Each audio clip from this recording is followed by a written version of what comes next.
to fall.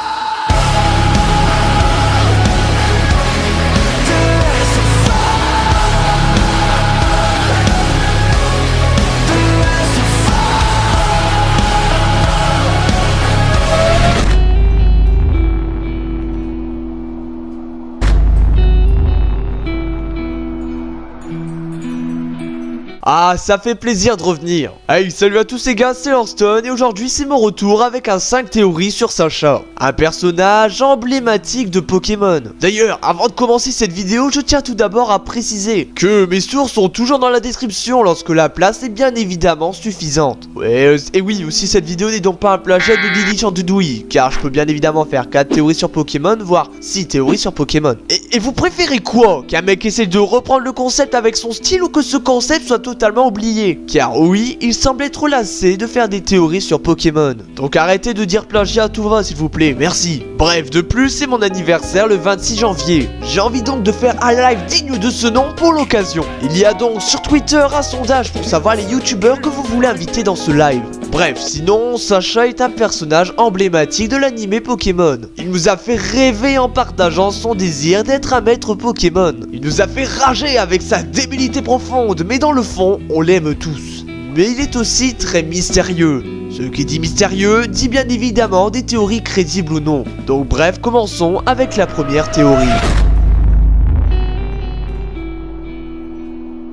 Selon cette théorie, Sacha aurait une jeunesse éternelle. Et justement, cette théorie peut expliquer la jeunesse de Sacha de la saison 1 jusqu'à la saison 20. Car il est dit que Sacha est âgé d'une dizaine d'années. Mais au fil des 20 saisons, c'est complètement incohérent car le temps ne semble pas être exploité. Elle est même absente dans l'anime Pokémon, mais nous pouvons expliquer la jeunesse éternelle de Sacha. Selon cette théorie, ce serait Ho-Oh qui est responsable de la jeunesse de Sacha. Et tout cela a commencé dans le premier épisode, le moment où Sacha et Pikachu se font attaquer par des piafs à bec vers la route de Jadiel. Mais quel est le rapport avec Ho-Oh? Justement, ce serait Ho-Oh qui est responsable de sa jeunesse. Ho-Oh s'inspire du phénix. Un phénix est un oiseau légendaire caractérisé par son pouvoir de renaître après s'être consumé dans les flammes. Il symbolise ainsi les cycles de la mort et de résurrection. Justement, le moment où Sacha se réveille, il aperçoit le Pokémon légendaire. Nous savons que Ho-Oh a justement des pouvoirs de résurrection. Il est également dit dans le Pokédex de Y.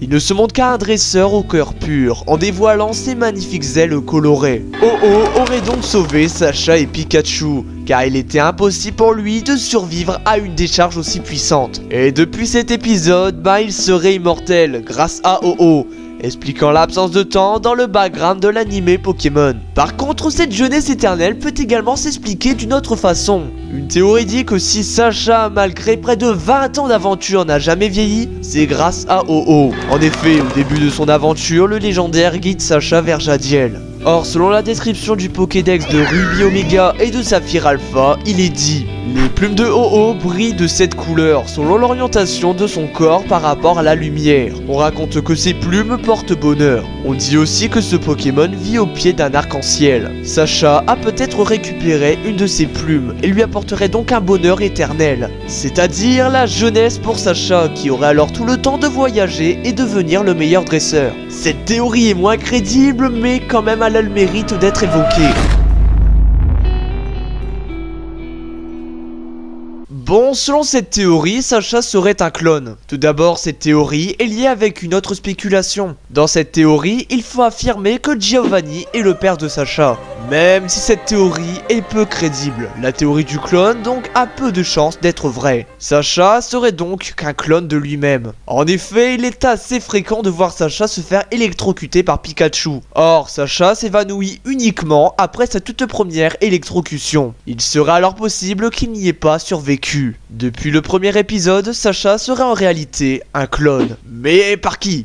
Justement par Giovanni. C'est le candidat idéal quand on y pense, car Giovanni est capable de cloner grâce aux créations de la Team Rocket. Le meilleur exemple est bien évidemment Mewtwo, qui était un clone de Mew façonné par la Team Rocket. Cela expliquerait pourquoi notre héros prend parfois des risques inconsidérés pour les Pokémon et oublie parfois son passé. De plus, Sacha n'a jamais eu de relation amoureuse jusqu'à Pokémon X et Y. Cette relation amoureuse serait ici l'effet d'une amélioration du clone. Mais pourquoi change-t-il physiquement? Bah un clone ne peut pas vivre très longtemps. Giovanni devait donc remplacer le clone afin d'en recréer un autre, pour chaque nouvelle région. Seul Pikachu aurait le droit de rester car il est au courant que Sacha est un clone. Et il veut toujours rester avec lui pour le protéger. En plus de ça, cette théorie peut déjà expliquer l'amitié entre Sacha et Pikachu. Car avant ce n'était pas réellement le cas. Par contre, la plantation de souvenirs est assez difficile. Cette théorie explique donc le moment où Sacha ne se souvient plus de Serena. En plus de ça, ça pourrait expliquer la nullité de Sacha dans les nouvelles régions. Même, de toute façon, cette théorie semble être fausse dans Soleil et Lune, car Sacha ne semble pas être un débutant. Bref, une théorie très intéressante, mais dans le fond, peu crédible. Cette théorie concerne surtout Pikachu, mais peut être mise en relation avec la théorie précédente. Cette théorie dit que Pikachu serait en réalité envoyé par la Team Rocket. En effet, comment ferait Jessie, James ou Meowth pour toujours être sur le chemin de Sacha? Ou pourquoi Pikachu est souvent ciblé par la Team Rocket? Pikachu serait donc une taupe envoyée par Giovanni afin de surveiller les faits et gestes de Sacha. Mais pourquoi? Comme le dit la théorie du clone, Sacha est un clone qui aurait été engendré par Giovanni. Pikachu ne serait là uniquement pour voir si le clone se porte bien, s'il n'y a pas de problème au fil du temps. Cependant, à force de rester avec lui, Pikachu serait pris d'affection pour le jeune garçon et serait donc devenu hostile aux méfaits de la Team Rocket, et notamment Jessie et James, ce qui ne seraient que des messagers entre Pikachu et Giovanni, expliquant pourquoi il se défend à chaque fois qu'il se fait capturer. En plus, au début, Jessie, James et Meowth disent que Pikachu n'a pas d'intérêt pour être volé. Et d'un seul coup, ils disent que ce Pikachu est spécial. Alors qu'on a vu au fil du temps qu'il n'était pas exceptionnel. Justement, Pikachu n'était pas censé s'attaquer à la Team Rocket. Giovanni leur a donc donné la mission de récupérer ce Pikachu, afin de lui en donner un autre, car il n'était pas prévu que Pikachu s'attaque à son propre camp. Ouais, d'accord, à méditer.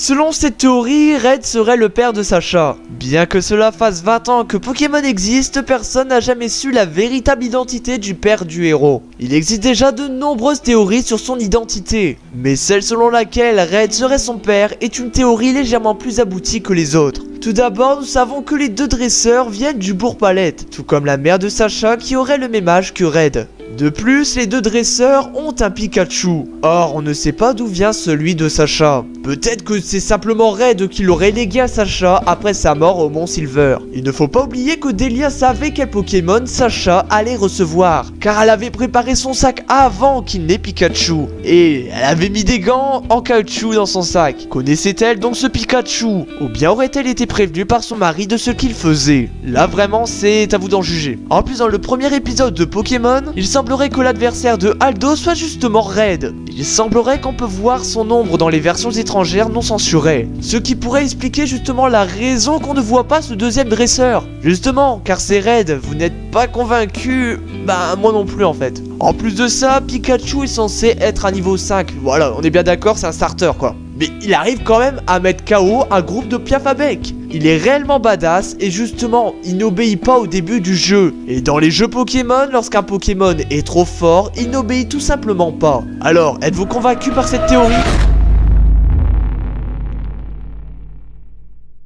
Cette théorie bien connue du grand public est sans doute la plus connue de Pokémon. C'est dans le premier épisode de l'animé que Sacha fait une chute à vélo et se relève sans égratignure. A priori, rien d'anormal, sauf que selon la théorie, il ne se serait jamais relevé. Suite à cet accident, Sacha se retrouverait en soins intensifs dans un hôpital, perdu dans un état d'inconscience. Pokémon ne serait alors qu'un rêve qui commencerait juste avant son accident. En effet, lorsqu'il tombe de vélo, Sacha possède déjà Pikachu, mais justement, le rêve de son coma commencerait donc le matin même, alors qu'il devait se rendre à l'animalerie pour acheter un compagnon. Il aurait donc choisi une souris dans son rêve, représentée par Pikachu. Mais la théorie ne s'arrête pas là. Comme nous le savons, les Pokémon de la première génération représentent des animaux. Dernier élément avec lequel Sacha aurait été mis en contact, et serait alors sa mémoire qui les déformerait, devenant ainsi des Pokémon.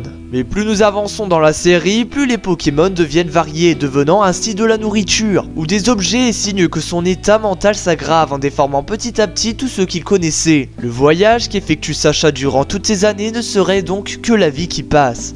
Les différentes régions seraient les lieux qu'il a ou aurait voulu visiter, car elles représentent des régions, comme le Japon, les USA ou la France. Et les arènes représentent le combat pour sortir du coma. À propos des personnages, Pierre serait les désirs sexuels de Sacha, durant son adolescence, car celui-ci tombe amoureux de toutes les filles qu'il croise. La Team Rocket serait tout simplement la douleur, voire la mort, où Sacha arrive à lutter. Leur omniprésence perpétuelle montre que Sacha ne va vraiment pas bien, et que la mort se rapproche à grands pas. Quant à Serena, elle serait le premier amour de Sacha. Mais de nombreux éléments anodins nous font croire qu'il est dans le coma. Aussi vastes soient les arguments générés par la théorie, il y a aussi des contre-arguments qui sont honnêtement nombreux. On peut ainsi s'opposer à cette hypothèse de différents points de vue. Donc voilà, le 5 théories sur Sacha est terminé. J'espère que cette vidéo vous aura plu. Mettez votre pouce bleu pour me soutenir et de vous abonner si ce n'est pas déjà fait. On se retrouve donc sur Twitter pour le sondage. Par contre les gens, je vous fais confiance. On va essayer de ramener Didi Chantudouille dans les commentaires.